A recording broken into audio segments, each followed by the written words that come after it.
स्वर्ग का हकदार कौन। मरने के बाद स्वर्ग के द्वार पर चार व्यक्ति खड़े थे। इन चार व्यक्तियों में पहला राजा था, दूसरा एक बिजनेसमैन था, तीसरा पंडित था, चौथा एक आम आदमी मजदूर था। किसी को भी यह पता नहीं था कि कौन स्वर्ग के अंदर प्रवेश कर पाएगा और कौन वहीं से वापस लौटा दिया जाएगा। सब स्वर्ग का दरवाज़ा खुलने की राह देख रहे थे और आपस में बात कर रहे थे। जैसे कि राजा को मरने से पहले से ही आदत थी, उसने अपनी बात सबसे पहले बताई। राजा ने कहा, मैं बहुत प्रख्यात राजा हूँ। मैंने धरती पर अपना बहुत नाम कमाया है, इसीलिए पूरी संभावना है कि मैं ही स्वर्ग में जाऊँगा। व्यापारी ने अपनी बात सामने रखी और बोला, मैंने धरती पर खूब धन कमाया और उस धन से मैंने सैकड़ों लोगों की मदद की, इसीलिए मैं ही स्वर्ग का हकदार हूँ। अब बारी थी पंडित की। ये तो पंडित ने मुंह खोला और सबको यह कहा, चाहे तुम जो सोचो लो, लेकिन यह बात तो तय है कि स्वर्ग के दरवाजे खुलेंगे तो मेरे लिए ही। सब जानते हैं कि पंडित दिन रात भगवान को याद करते हैं, इसीलिए स्वाभाविक है कि स्वर्ग में पंडित का स्वागत किया जाए। जब सब ने अपना अपना पक्ष रख दिया, तब उसकी नज़र उस मजदूर पर थी जो चुपचाप अपनी नज़रें नीचे झुकाए बिना कुछ बोले वहीं पर खड़ा रहा। स्वर्ग का दरवाज़ा खुला और वहाँ पर एक देवदूत आकर खड़ा हो गया। देवदूत के हाथों में एक पुस्तक थी जिसमें इन सभी के कर्मों के बारे में लिखा हुआ था। देवदूत ने सबसे पहले राजा को अपने पास बुलाया और उसको पूछा, तुम बताओ, तुमने अपने जीवन में क्या क्या अच्छे कर्म किए हैं। मैं उन्हें इस पुस्तक में देखकर फैसला करूँगा कि तुम अंदर आने देना है या नहीं। राजा ने कहा, मेरा राज्य जितना बड़ा था उतना ही समृद्धि था और मेरी राज्य के सभी लोग खुशहाल थे। सभी बड़े आनंद से रहते थे। मैंने उन्हें कभी भी किसी भी चीज़ की कमी नहीं होने दी।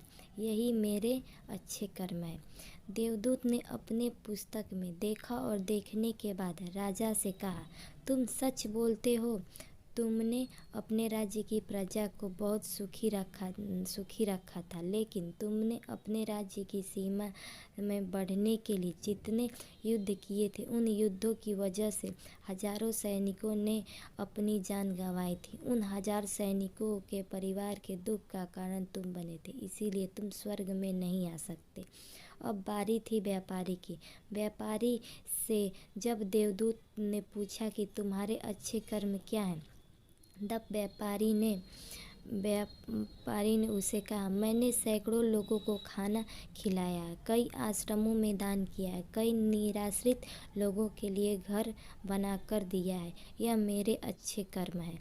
देवदूत ने फिर से अपने पुस्तक में ध्यान से देखा और देखने के बाद व्यापारी से कहा, तुम्हारा कहना भी ठीक है कि तुमने बहुत दान धर्म किए हैं, लेकिन यह दान धर्म तुमने जिन पैसों से किया है, उस पैसों को कमाने के लिए तुमने न जाने कितने झूठ बोले हैं, कितनी हेरा फेरियाँ की हैं और कितनी मिलावटें की हैं, इसीलिए तुम भी स्वर्ग में नहीं आ सकते।